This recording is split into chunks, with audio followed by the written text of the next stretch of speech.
Hello good morning everyone, I hope सब ठीक होंगे। देखिए, मैं सोनिया पावड़िया और आप मेरे साथ पढ़ रहे हो क्लास 12 की फिजिक्स। क्लास 12 फिजिक्स में हमने अभी तक 3 चैप्टर कंप्लीट कर दिए हैं और 4th चैप्टर हमने करंट इलेक्ट्रिसिटी स्टार्ट कर रखा है। करंट इलेक्ट्रिसिटी में हमने किरचॉफ्स लॉ, ओम्स लॉ, ये सब बेसिक लॉज कंप्लीट कर दिए हैं। साथ में करंट, वोल्टेज, पावर और एनर्जी का कंसेप्ट किया है। पिछले लेक्चर में हमने इफेक्ट ऑफ हमने क्या पढ़ा था? इफेक्ट पढ़ा था किस चीज का? टेम्परेचर का और रेजिस्टेंस। ठीक है, कि रेजिस्टेंस के ऊपर किसी भी मटेरियल के रेजिस्टेंस पे टेम्परेचर का क्या इफेक्ट होता है, ये चीज हमने प्रीवियस लेक्चर में पढ़ी थी। और जब हमने बात की कि जैसे ही टेम्परेचर राइज होता है तो कंडक्टर में क्या होता है, रेजिस्टेंस की वैल्यू भी राइज कर जाती है, तो उसकी वजह से क्या होता है, उस कंडक्टर में हीटिंग इफेक्ट आता है। ठीक है, जिसके बारे में जूल ने बताया था। तो हमने ये जूल्स लॉ, जिसको कहते हैं हम heating effect of electric current, ये कंसेप्ट भी हमने पिछले लेक्चर में पढ़ा और साथ में देखे थे उसके कुछ न्यूमेरिकल्स। आज आगे बढ़ते हैं और बात करेंगे एक न्यू टॉपिक की। Today the new topic is Wheatstone bridge. हम देखेंगे व्हीटस्टोन ब्रिज क्या है, इसकी हेल्प से बनने वाले मीटर के बारे में पढ़ेंगे। साथ में हम देखेंगे कि व्हीटस्टोन ब्रिज से कोई भी अगर सर्किट गिवन है तो उसको सिंप्लीफाई कैसे किया जाता है। Today the topic is Wheatstone bridge. देखिए, व्हीटस्टोन ब्रिज का पहले हम बात करेंगे बेसिक प्रिंसिपल क्या है, उसके बाद देखेंगे कि इससे कौन सा मीटर बनता है और उस मीटर को हम कैसे यूज करते हैं। तो व्हीटस्टोन ब्रिज होता क्या है? हमारे पास क्या होता है, रेजिस्टेंस का एक ब्रिज होता है। इस तरीके से एक ब्रिज होता है जिसमें क्या लगे होते हैं, 4 रेजिस्टेंस कुछ इस तरीके से कनेक्टेड होते हैं। ठीक है, और इनके बीच में यहाँ पर क्या होता है, गैल्वेनोमीटर अटैच रहता है। ये हो गया गैल्वेनोमीटर।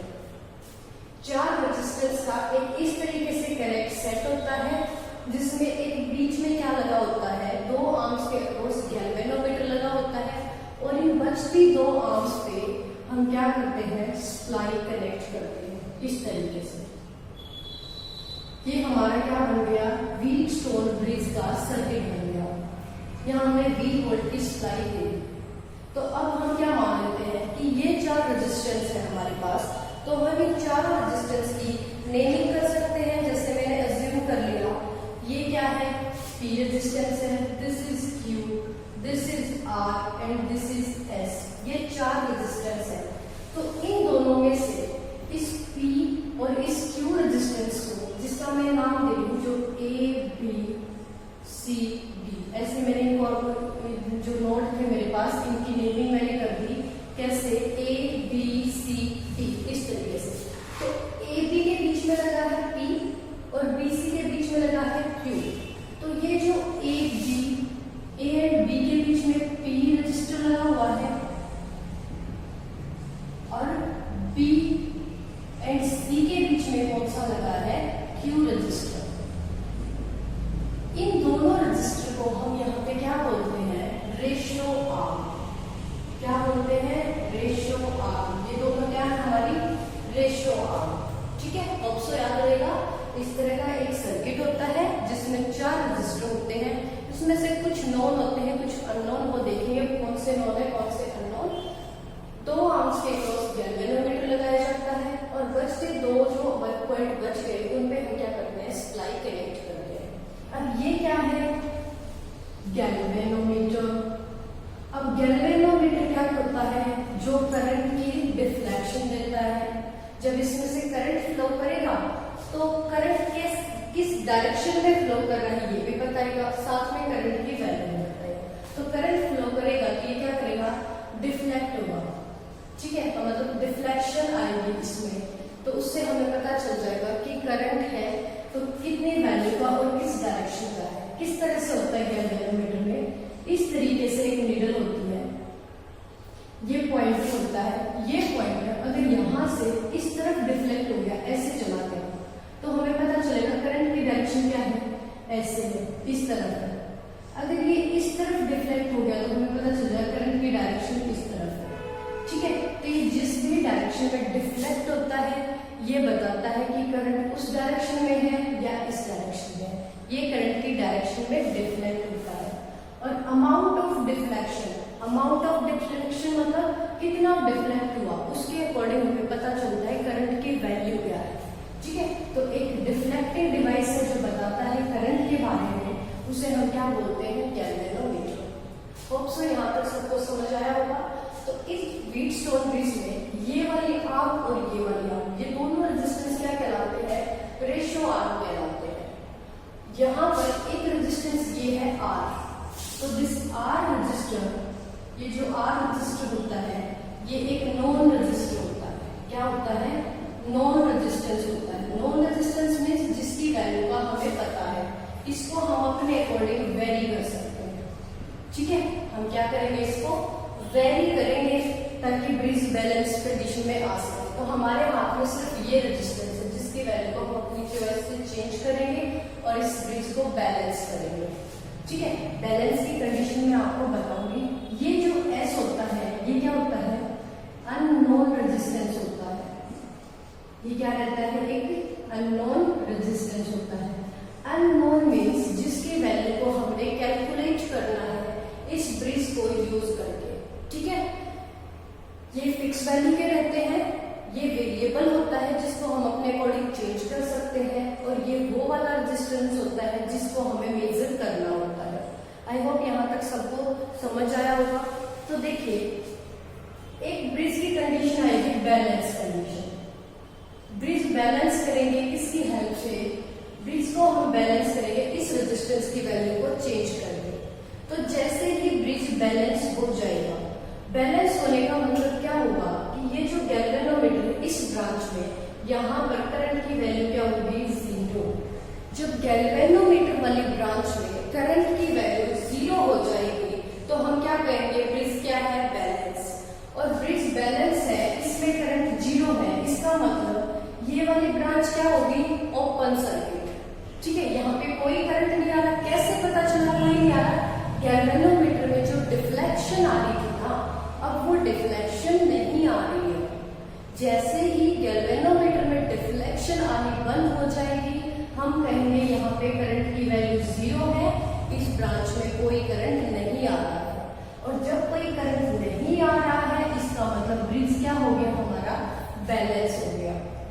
अब जिस ब्रांच में करंट 0 होता है, इसका मतलब वो ब्रांच किसकी तरह काम करती है, ओपन सर्किट की तरह काम करती है। ओपन सर्किट मतलब इस तरह से हम उसको रिमूव कर सकते हैं। ठीक है, ये चीज याद रखनी है कि जैसे ब्रिज बैलेंस होगा, गैल्वेनोमीटर में करंट आएगा 0, तो हम उस ब्रांच को क्या कर सकते हैं, रिमूव कर सकते हैं।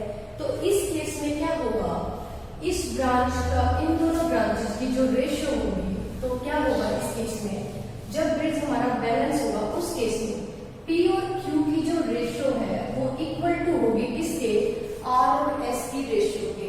ठीक है, इसके इक्वल होगी, R अपॉन में S की रेशियो के इक्वल होगी। ये कंडीशन होती है हमारी बैलेंस ब्रिज की। इन दोनों ब्रांच की रेशियो इक्वल होगी इन दोनों ब्रांच की रेशियो के। सो आई होप ये चीज आपको यहाँ से समझ आई होगी। तो यही हमारा क्या है, व्हीटस्टोन ब्रिज का प्रिंसिपल है। क्या प्रिंसिपल निकला, ब्रिज को करेंगे बैलेंस, मतलब गैल्वेनोमीटर में करंट आएगा 0। जैसे ही इस ब्रांच में करंट 0 हो जाएगा, ब्रिज बैलेंस हो जाएगा। और बैलेंस ब्रिज की कंडीशन होगी कि इन दोनों की जो रेशियो है वो इन दोनों की रेशियो के इक्वल होगा। ठीक है, और इसी रेशियो की हेल्प से हम क्या कर पाएंगे, किसी भी अननोन रेजिस्टेंस को इजीली कैलकुलेट कर सकते हैं। फॉर एग्जाम्पल के लिए, जैसे सपोज कीजिए मेरे पास ये दोनों रेजिस्टेंस गिवन है, यहाँ पे मैंने एज्यूम कर लिया ये 2 ओम है, ये भी 2 ओम रेजिस्टेंस है, ये मैंने कंसीडर कर लिया कि क्या है, 4 ओम रेजिस्टेंस है। इस रेजिस्टेंस की वैल्यू हमें कैलकुलेट करनी है। ठीक है, इस रेजिस्टेंस की वैल्यू क्या है, कैलकुलेट करनी है। ये 4 ओम हमने सेट किया है, ये दोनों हमें गिवन थे। तो बैलेंस ब्रिज की कंडीशन है, अगर वो कहे कि आपका ब्रिज क्या है, बैलेंस है, तो इस रेजिस्टेंस को कैलकुलेट करें। हमें पता है जब ब्रिज बैलेंस है तो P by Q equal to क्या होगा, R अपॉन में S होगा। तो P की वैल्यू क्या है, 2। It means 2 by 2 equal to क्या होगा, 4 by S equal equal to 4/s। यहाँ से क्रॉस मल्टीप्लाई करें, क्रॉस मल्टीप्लाई करेंगे तो क्या हो जाएगा 2s is equal to 4 multiply 2, 4 2 जा 8 is equal to 2s and s is equal to 8 upon में 2 इक्वल टू क्या आ गया 4 ओम। इस तरीके से हम क्या करते हैं, इन ये अगर हमें तीनों रेजिस्टेंस की वैल्यू तो हम फोर्थ रेजिस्टेंस की वैल्यू को इस लॉ को यूज करके निकाल सकते हैं, इस बैलेंस ब्रिज की कंडीशन से कैलकुलेट इजीली कर सकते हैं। आई होप यहाँ तक सबको समझ में आया होगा। एक बार फिर देखिए बता देती हूँ, ये हमारे पास कोई 4 रेजिस्टेंस की हेल्प से बना हुआ एक ब्रिज होता है जिसको हम व्हीटस्टोन ब्रिज कहते हैं। इस व्हीटस्टोन ब्रिज के बीच में यहाँ पे या तो गैल्वेनोमीटर लगा हुआ या हो सकता है कोई रेजिस्टेंस लगा हुआ, कुछ भी लगा हुआ, लेकिन हमें ये देखना है कि अगर इस ब्रांच में करंट की वैल्यू 0 है, इसका मतलब ये ब्रिज क्या है बैलेंस, तो इस चीज को हम हटा सकते हैं। उस केस में इन दोनों की रेशियो इक्वल होती है इन दोनों की रेशियो पे। ये हमारे बैलेंस ब्रिज का प्रिंसिपल है। आई होप यहाँ तक सबको समझ आया। सो देखिए इसकी हेल्प से बनने वाला मीटर कौन सा है, उस मीटर की स्टडी करते हैं। सो देखिए व्हीटस्टोन ब्रिज की एप्लीकेशन है, मतलब एक डिवाइस जो व्हीटस्टोन ब्रिज के प्रिंसिपल के ऊपर बेस्ड है। The device is slide wire bridge, या you can say that the metre bridge. इसको मीटर ब्रिज भी बोल सकते हैं और स्लाइड वायर ब्रिज भी बोल सकते हैं। अब इसको यूज किस लिए किया जाता है, ये वो डिवाइस है जिसकी हेल्प से किसी भी अननोन रेजिस्टेंस को मेजर किया जाता है। किसको मेजर किया जाता है, अननोन रेजिस्टेंस को। ठीक है, होप सो इसका फंक्शन आपको याद रहेगा। किसी भी अननोन रेजिस्टेंस को मेजर करने के लिए हम इस डिवाइस का यूज करते हैं।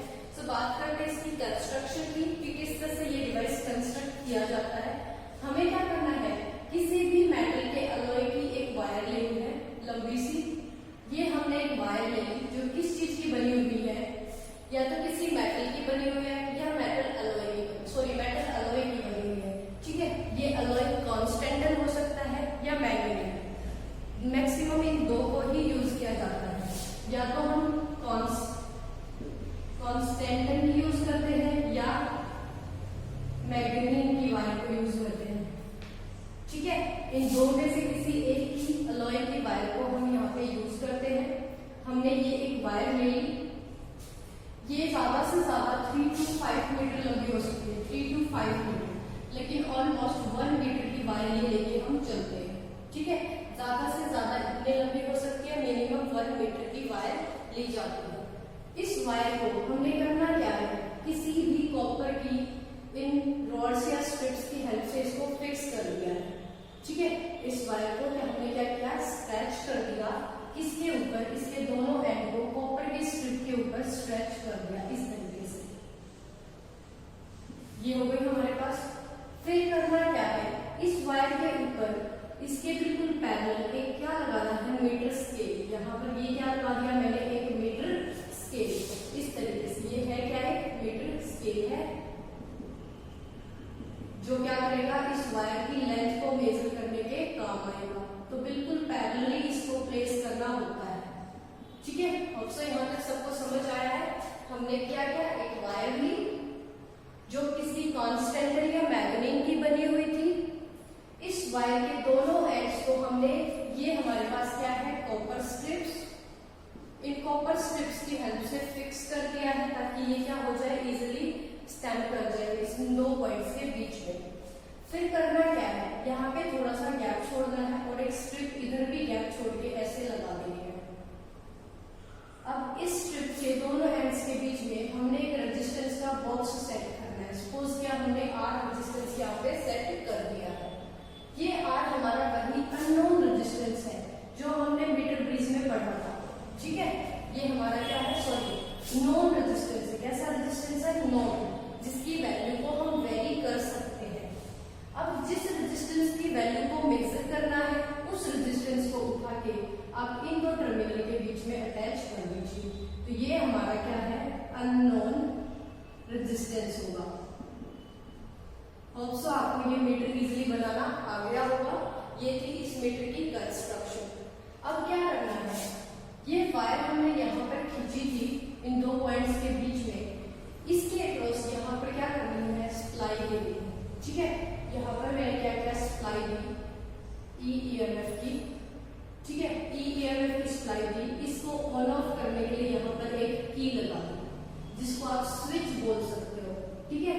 ये क्या है, एक स्विच है या की है जो इस सर्किट को ऑन ऑफ करने का काम करेगी। ये सप्लाई देने के लिए वोल्टेज या EMF, ये सर्किट को ऑन ऑफ करने के लिए स्विच या की, ठीक है। आई होप ये कंस्ट्रक्शन सबको समझ आई है।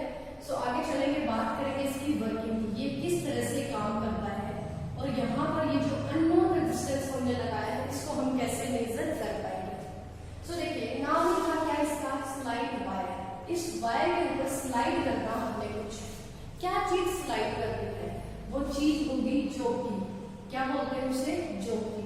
अब देखिए जोकी को अटैच कैसे करना है, एक पॉइंट जोकी का इसके बीच में अटैच करने में, सपोज क्या ये डी पॉइंट मैंने मान लिया, तो जोकी के एक टर्मिनल को यहाँ पे अटैच किया, दूसरे टर्मिनल, फिर इसके बीच में गैल्वेनोमीटर लगाया और फिर जो दूसरा एंड है इस वायर का वो इस जोकी के साथ कनेक्ट कर दे। जोकी आपकी कुछ इस तरह से क्या होती है, मेटल का बना हुआ, सॉलिड मेटल का बना हुआ एक छोटा सा, जैसे पेन टाइप होती है ना, पेन के जैसा एक मेटल का बना हुआ सॉलिड पीस होता है, ठीक है। अब इस जोकी का काम क्या है, ये क्या हमारी जोकी है, तो जोकी का एक टर्मिनल जो है यहाँ वायर में जोकी से कनेक्ट करके गैल्वेनोमीटर से कर दिया, दूसरा टर्मिनल गैल्वेनोमीटर से ले जाके इस डी पॉइंट पे कनेक्ट कर दिया। अब हम क्या करेंगे, इस वायर का रेजिस्टेंस मेजर कर रहे हैं, तो हमें क्या करना है, सेम हमारा ब्रिज की तरह बन गया है।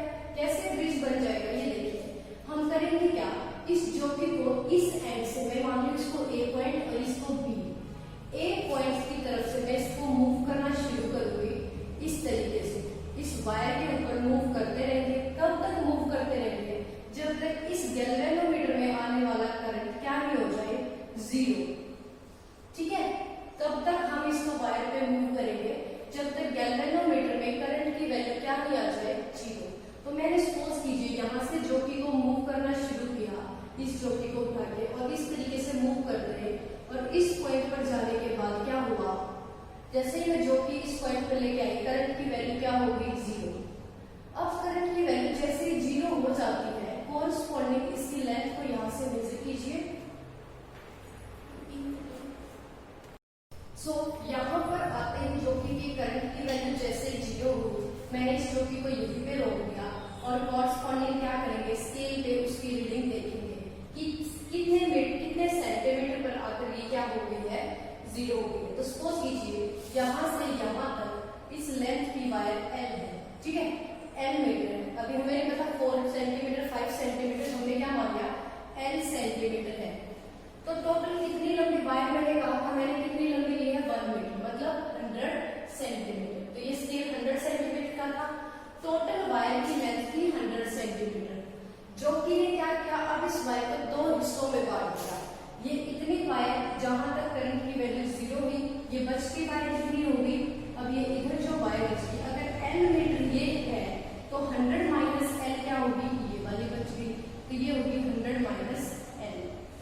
इस तरीके से ये क्या करेगी, दोनों वायर के अंदर क्या होता है, रेजिस्टेंस, तो ये 2 रेजिस्टेंसेस का काम करेगी यहाँ पे, ठीक है। तो देखिए अब मैं इसे ब्रिज बनाऊं तो कैसे बन रहा है, एक रेजिस्टेंस ये वाला है, वही आर रेजिस्टेंस, ये हमारा अननोन रेजिस्टेंस है, तो ये हो गया हमारा अननोन रेजिस्टेंस, एस नाम रख सकते हैं इसका यहाँ पे, ठीक है।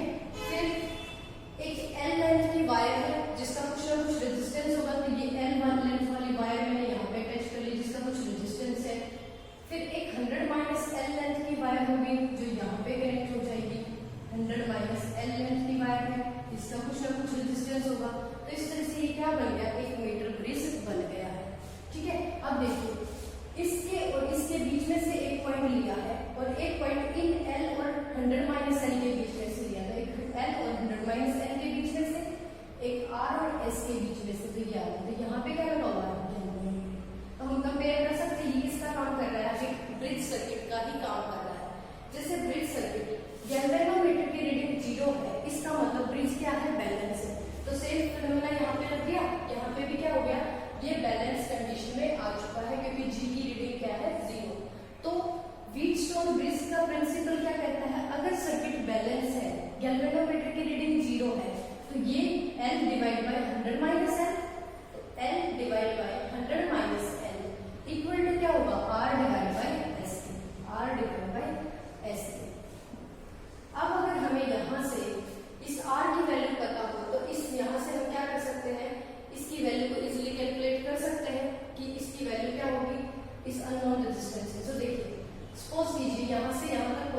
हमारे पास क्या 5 सेंटीमीटर है, तो 100 माइनस 5 नीचे क्या बच गया 95, तो ये 5 नीचे आ जाएगा 95। अगर हम अज्यूम करके चल रहे हैं, ठीक है, हम क्या कर रहे हैं, अज्यूम कर रहे हैं कि ये एल लेंथ ना होके 5 सेंटीमीटर, 10 सेंटीमीटर, 15 सेंटीमीटर, क्योंकि कोरस्पॉन्डिंग स्केल लगा रखा है, तो स्केल से हमें रीडिंग की पता चल रही है ना, तो मैंने अज्यूम कर लिया मेरी रीडिंग 5 सेंटीमीटर, तो नीचे क्या बचे 100 माइनस 5 95।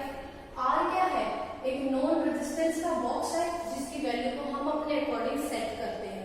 तो सपोज कीजिए ये मैंने सेट की है 20, तो ये क्या हो जाएगी 20 डिवाइड बाय इस रेजिस्टेंस की वैल्यू s, तो हम इसको इजीली यहाँ से कैलकुलेट कर पाएंगे ना। तो अब हमें करना क्या है, एक ऐसा मीटर बना लिया व्हीटस्टोन ब्रिज से जिसमें एक नॉन रेजिस्टेंस हम लगाएंगे, दूसरा हम वायर लगा देंगे और वायर के ऊपर जॉकी को स्लाइड करते रहेंगे, तब तक करते रहेंगे जब तक इस जॉकी के साथ लगे गैल्वेनोमीटर में करंट की वैल्यू 0 नहीं हो जाती। जैसे करंट 0 हुआ, जॉकी को हम वहीं पे रोक देंगे और देखेंगे कितने सेंटीमीटर ट्रेवल किया है, ठीक है, तो कितने सेंटीमीटर ट्रेवल किया, नीचे दूसरा क्या बच गया, जितना ट्रेवल कर लिया टोटल 100 है, तो 100 में से उसको माइनस करके सेकेंड रीडिंग आ जाएगी। एक हमारे पास पहले से पता था, 2 हमें अब मिल गई, तो इस अननोन रेजिस्टेंस की वैल्यू को हम व्हीटस्टोन ब्रिज का ये फेनोमेना लगा के अब इजीली कैलकुलेट कर पाएंगे। आई होप यहाँ तक सबको समझ आया होगा। सो देखिए आगे देखेंगे हम इससे रिलेटेड कुछ न्यूमेरिकल्स, सेम फेनोमेना को यूज करेंगे व्हीटस्टोन ब्रिज की बैलेंस कंडीशन को। सो आज की इस वीडियो में हमने क्या देखा, आज की वीडियो में हमने बात की व्हीटस्टोन ब्रिज से रिलेटेड, और व्हीटस्टोन ब्रिज की एप्लीकेशन है जो जिसका नाम है मीटर ब्रिज। यूज किस लिए करते हैं, अननोन रेजिस्टेंस की वैल्यू को फाइंड आउट करने के लिए, ठीक है। अब एक ही कंसेप्ट हमने यूज किया है, जैसे ही ब्रिज की कंडीशन है बैलेंस, ब्रिज अगर बैलेंस कंडीशन में है तो यहाँ पर लगे इन दोनों रेजिस्टेंस की वैल्यू की रेशियो इक्वल टू क्या होगी, इस वायर के अंदर डिवाइड 2 पार्ट्स में जो लेंथ डिवाइड हुई उनकी रेशियो पे कैसे डिवाइड हुई, हमने यहाँ पे लगाई थी जॉकी किसी गैल्वेनोमीटर के साथ, और जैसे ही जॉकी को हमने इस वायर पे मूव कराया, जिस पॉइंट पर जाकर जॉकी ने गैल्वेनोमीटर की रीडिंग को 0 कर दिया, मतलब करंट की वैल्यू क्या हो गई 0, उस केस में हमने ब्रिज को मान लिया बैलेंस, और वहां से हमने क्या कैलकुलेट किया कि सपोज कीजिए ये जो इनिशियल लेंथ है ये L है, तो 1 मीटर वायर में से ये पीछे कितनी बच गई, 1 मीटर मीन्स 100 सेंटीमीटर, तो पीछे बचे 100 माइनस L, ठीक है। और यहाँ पे हमारा रेजिस्टेंस था R और ये रेजिस्टेंस था S, तो क्या निकली बैलेंसिंग कंडीशन, L जो वायर हमने जॉकी से मूव करवाई वो वाली लेंथ डिवाइड बाय जो लेंथ बच गई 100 माइनस L इक्वल टू क्या होती है R में S, ठीक है। ये बैलेंस ब्रिज की कंडीशन आपको हमेशा याद रखनी है, और हमने ये किस पे बेस्ड पढ़ा है, व्हीटस्टोन ब्रिज पे बेस्ड कंसेप्ट को पढ़ा है। और व्हीटस्टोन ब्रिज कहता है अगर आपका ब्रिज क्या है, बैलेंस है, आपका ब्रिज बैलेंस है इन द सेंस ये जो आर्म्स है P और Q, तो P by Q equal to क्या होगी, इन 2 आर्म्स की रेशियो के R बाय S। यहाँ पर ये हमारा अननोन होता है, इस अननोन को हम क्या करेंगे, इन तीनों रेजिस्टेंसेस को यूज करके इजीली कैलकुलेट कर लेंगे। होप सो यहाँ तक सबको समझ आया होगा। कल की वीडियो में हम देखेंगे कि इससे रिलेटेड न्यूमेरिकल्स को किस तरह से सोल्व करना है। अब एक चीज आपने याद रखी है कि हमने यहाँ पे गैल्वेनोमीटर लगाया था ब्रिज की बैलेंसिंगनेस को चेक करने के लिए, लेकिन अब अगर कहीं पे कंडीशन ऐसी है कि ये जो रेशियो है, ये रेशियो अगर हमारी इक्वल आ रही है तो हम गैल्वेनोमीटर नहीं लगाएंगे। वहां पर अगर हमारी रेशियो इक्वल आ रही होगी तो हम ब्रिज को बैलेंस कंसीडर करके बीच वाली आर्म्स में चाहे रजिस्टर है, इंडक्टर है, उसको डायरेक्टली क्या करेंगे, रिमूव कर देंगे, ठीक है। इस तरह से हम न्यूमेरिकल्स को सोल्व करेंगे कि जहां पे भी जो रेशियो निकलेगी वो इक्वल आ जाएगी, तो ब्रिज को हम बैलेंस कंडीशन में कंसीडर कर ही चलेंगे, और फिर डायरेक्ट क्या होगा, उनके कॉरस्पॉन्डिंग जो भी रेजिस्टेंस लगा होगा या कोई एमीटर वोल्टमीटर कुछ भी लगा है उसको डायरेक्टली हटा देंगे और सर्किट को सिंपली ड्रॉ करेंगे सीरीज पैरेलल बेस में। सो कल की वीडियो में देखेंगे इससे रिलेटेड कुछ न्यूमेरिकल्स, और यहाँ तक किसी को कोई भी डाउट है कि अब भी व्हीटस्टोन ब्रिज क्या है और मीटर जो हमने बनाया ये मीटर ब्रिज ये क्या है, ठीक है, तो आप कमेंट सेक्शन में लिख के मुझे बता सकते हैं। जैसे ही मैं आपको देखूंगी तो उसका तुरंत रिप्लाई दूंगी।